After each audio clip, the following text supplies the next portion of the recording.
First of all, our message is very simple. We have a determination, a willingness, a desire to grow Nigeria. It is the central theme around which we have built our campaign, around which we will continue to build our campaign. To directly answer your question, all ambition is first and foremost personal, but there's nothing wrong with being ambitious. There's nothing wrong with having a personal desire to align what our personal ambitions are with what the overall good of the nation is. My principal has, as an ambitious person, desires to use the skills, talents, capacity, knowledge that he has acquired over several years, over 55 years of his life, to lead Nigeria to a place where we are firmly on the path to socioeconomic, political growth and development. I don't see what the critics see. If we want to, I would think that the question would be, a better question to ask would be, how can your ambition better improve the life and welfare of the average Nigerian citizen? That's what we want to do. My principal is very skilled. My principal is very well placed. My principal possesses the unique combination of being of legislative and executive knowledge that helps him know the sort of reforms that we require in this country to position our lives better, to make, the simple underlying issue. How can we improve the welfare of the average Nigerian citizen? And we have the sort of experience that ensures that we can do that. So ambitiousness, being ambitious, is not a negative characteristic. It's not a negative trait. It's actually a very positive one. And I'm very satisfied that he has that sort of ambition. Okay, no, I completely agree with you. Ambition is not a negative trait, but I do have to ask, so he dumped the PDP for APC, now he's back with PDP. Why should we as Nigerians actually take a glance at him? When he made the speech, when he gave the statement announcing his defection back to the People's Democratic Party, one of the things that he said was that he complained about the lack of internal democracy in the party. He claimed that he spoke about the manipulation of the internal mechanisms of the party. He spoke about a couple of issues like that. One of his most compelling statements, which is a statement that I must repeat, is that the PDP has learned more from its defeat than the APC has learned from its victory. In the time between 2015 and when he came back to the People's Democratic Party, the party has undergone a lot of soul searching, has repositioned itself to take to better align with the greater good of the greater number of the Nigerian people. Having done that, it immediately became having done that and being the place in which he cut his political teeth in this current republic, and being the place where his ideology, his principles were molded, and seeing that the party, like I said, had learned more from its defeat, it just became a normal thing to go back. All right. If you take into consideration let me come in. Onoja, let me come in here. For the rule of law has shown a better respect for our political and social institutions, has shown a better desire to grow the country, to grow our economy, to help us grow as a people, as a nation. It only became normal to come back here. Truth is, whether in the APC or in the PDP, his fundamentals, his fundamental ideologies, his fundamental principles, his fundamental commitments to the Nigerian people, to the people of Kwara State, which he led for 8 years, and then which he represented in the Senate as their senator, were always the same. The principles are still the same. So it really doesn't matter what political party he is.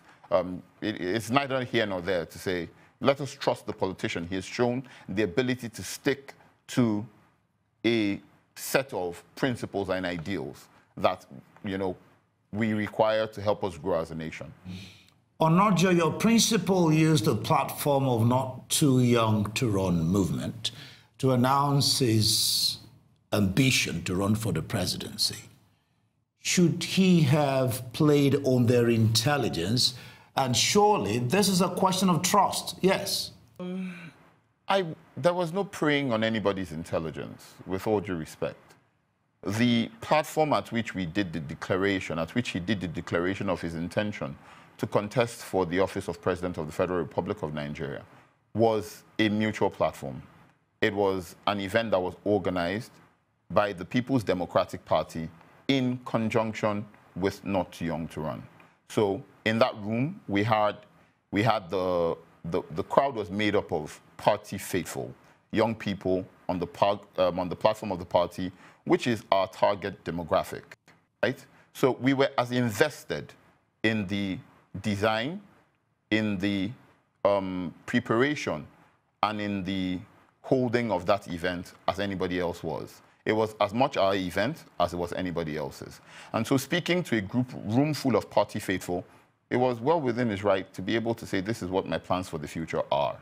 Now, at no point did we claim the endorsement of the Not Too Young to Run movement. We didn't claim it on that day. We haven't claimed it since. And in fact, we actually put out a press statement saying that this was not there was no endorsement from the Not Too Young to Run movement. And so I don't see where the lack of trust is. We're very clear with what our issues were. We're very clear with the issues that we seek to challenge and overcome. We're very clear with what the intentions were. There was no claiming of anything else outside of that we wanted to. My principal was declaring his intention to run for office. And so, no, this was not a breach of trust. It was, like I said before, a mutual platform. We own that platform as much as anybody else did. So why did the Not Too Young to Run movement come out criticizing the Senate president for using their platform to declare his presidency, if it was not a question of trust and playing on their intelligence? In the room that day, who knew before the statement was made that the statement was going to be made, to be very clear? That is one. And that includes people on our own team. We had made up our minds to, as much as possible, bring an element of surprise, if you will, to the declaration. One. Two, I think I will not presume to speak for the Not Too Young to Run movement. I'm not a member of the movement, so I can't speak for them decisively. But I can say this. I think over the years, they have held themselves out, and they have upheld that ideal that they are a non-partisan movement. And they needed to make sure that people got that message, that they are a non-partisan movement, and that there was no alliance between the Abubakar Bukola Saraki campaign organization and the Not Too Young to Run movement. They needed to make sure that they put out a statement that showed that, you know, well, we're non-partisan, as we say. I think that's the only thing I can think of. Again, I'll reiterate, we didn't claim an alliance with Not Too Young to Run movement. We aren't claiming one now. We will never claim one. We were committed to the ideals of helping achieve that objective of the lowering of the age requirements for contestants, aspirants who want to contest for offices, the various offices provided for by our Constitution. And that's the extent of our involvement in the movement, that my principal was able to, as much as possible, use his good office to help achieve what the overall objective was. That aside, there's no claim of an alliance, there's no claim of an endorsement from our side, and we've repeatedly stated it over the days and the weeks since the declaration was made. I would need to speak for them, but I think that is the reason why they put out that statement. Now, speaking of aspirants, we have a lot of heavyweight aspirants that are seeking for that PDP presidential ticket. Do you think your principal even has a fighting chance? Please. Do you think your principal has a fighting chance? There are a lot of heavyweights who want that PDP presidential ticket. Now, do you think Mr. Bukola Saraki has a fighting chance of actually getting it? Yes, very definitively. I think you would say that. I say this with the highest amount of decency, that we have more than a fighting chance. I believe that my principal is the ideal candidate to be the flag bearer of the party in the general elections next year. It is a thing of commendation for the PDP, as a matter of fact, that we have people of this quality, of this caliber, contesting for the ticket. I believe, and all of us who are members of the PDP as a political party and as an ideological platform, believe that each and every one of these contestants will do a significantly better job than the job that has been done over the last 3 years by the administration of President Muhammadu Buhari.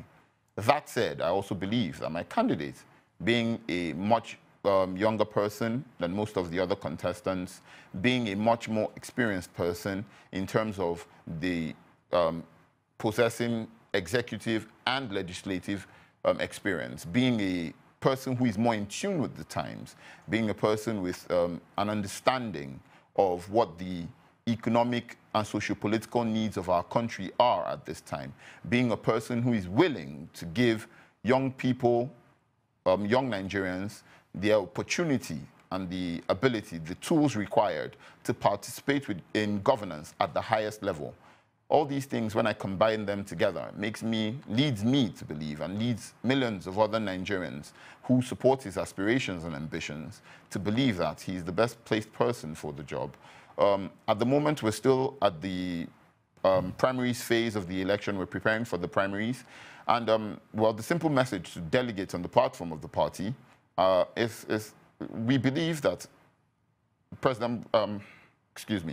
we believe that Senate President Bukola Saraki represents the best chance of the party to beat President Muhammadu Buhari in the general elections next year. I encourage everybody who's a delegate on the platform of the party to go out and make sure that they support him, canvass for him, try to influence other delegates so that on the 5th and 6th of October, they will cast their votes in favor of my principal. I was laughing there, you know. Looks like you were putting the cart before the horse, calling your principal president already. Now, what is this about? Saraki and a few others buying the presidential form, at the same time buying the form for the Senate.